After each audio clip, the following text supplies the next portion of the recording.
থাম্মা কি আসলেই আমাদের দেশি অ্যাভেঞ্জার্স? থাম্মা সিনেমাটির পোস্ট ক্রেডিট দৃশ্য যেন তারই ইঙ্গিত দিয়ে গেল। সম্প্রতি মুক্তি পাওয়া ম্যাডক হরর কমেডি ইউনিভার্সের নতুন সিনেমা থাম্মা এর শেষ দৃশ্য আর পোস্ট ক্রেডিট সিন নিয়ে আজকে কথা বলবো। সিনেমাটা দেখতে গিয়ে অনেকের মনেই কিছু প্রশ্ন তৈরি হয়েছে। খুব সহজ ভাষায় ধাপে ধাপে সেই সব প্রশ্নের উত্তর দেব। তার আগে আপনারা যারা আমার চ্যানেলে নতুন, অনুগ্রহ করে সাবস্ক্রাইব করে পাশে থাকা বেল আইকনটিতে একটা চাপ দিয়ে রাখবেন। তো চলুন প্যাচাল বাদ দিয়ে শুরু করা যাক। প্রথমেই কথা বলবো, থাম্মা সিনেমাতে শেষ দৃশ্যে আমরা দেখি যে যক্ষাস্বন অলোককে মেরে ফেলে, তার শরীর থেকে সব রক্ত শুষে নেওয়ার চেষ্টা করে। অলোকের প্রেমিকা তর্কা এই দৃশ্য দেখে চিৎকার করে কাঁদতে থাকে। তর্কার সেই কান্না বা ভালোবাসা বিতালদের দেবী বা শক্তির মন্দিরে গিয়ে পৌঁছায়। দেবী তখন অলোককে এক বিশেষ শক্তি দেন। বেতালদের তো আসলে হৃৎস্পন্দন থাকে না, কিন্তু দেবী অলোককে হৃদয় ফিরিয়ে দেন। এই অলৌকিক শক্তির ফলে অলোক অনেক বেশি শক্তিশালী হয়ে ওঠে। সে আবার জীবন ফিরে পায় এবং সবাইকে অবাক করে দিয়ে একাই যক্ষাসনকে হারিয়ে দেয়। এই নতুন ক্ষমতা পাওয়ার পর অলোক বেতাল গোষ্ঠীর নতুন নেতা বা থাম্মা হিসেবে সবার কাছে পরিচিতি পায়।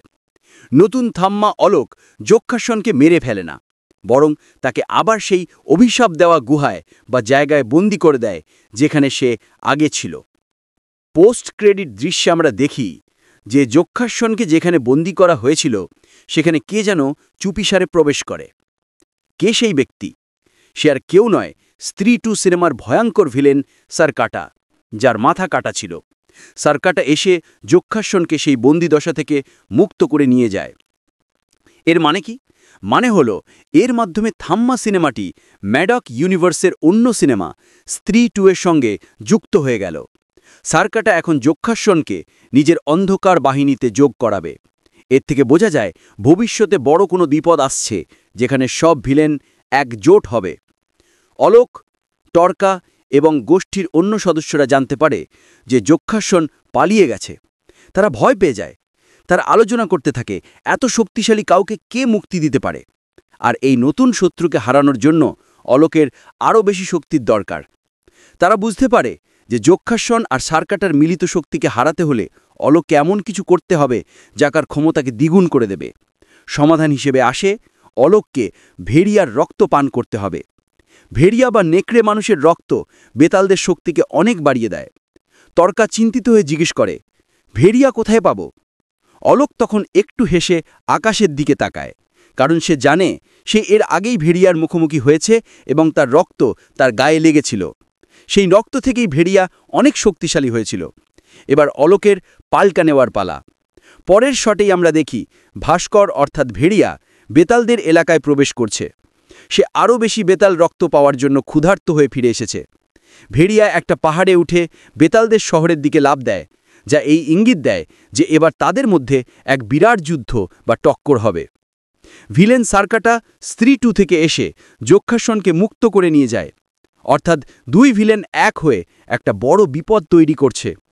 এই বিপদ থামাতে নতুন থাম্মা অলোকের ভেড়িয়ার রক্ত দরকার। অন্যদিকে রক্ত পাওয়ার লোভে ভেড়িয়াও বেতাল্লির এলাকায় চলে আসে। এই দৃশ্য আগামী সিনেমা ভেড়িয়া 2 এর পথ তৈরি করে দিল, যেখানে অলোক অর্থাৎ বেতাল আর ভাস্কর অর্থাৎ ভেড়িয়ার মধ্যে মুখোমুখি লড়াই বা বন্ধুত্ব হবে। এই সিনেমায় বেতালদের উৎপত্তির কথা বলা হয়। তাদের দেবী দুর্গা বা কালীর সঙ্গে যুক্ত করা হয়েছে। এই সূত্র ধরে ম্যাডক ইউনিভার্সের পরের সিনেমা শক্তিশালিনীর ইঙ্গিত দেওয়া হয়েছে। যক্ষাসন আর সারকাটার এক হওয়া মানে হয়তো ভবিষ্যতে স্ত্রী, ভেড়িয়া, মুঞ্জা এবং থাম্মা সবাই এক হয়ে এই বড় বিপদটার মোকাবিলা করবে, অনেকটা আমাদের দেশি অ্যাভেঞ্জার্সের মতো।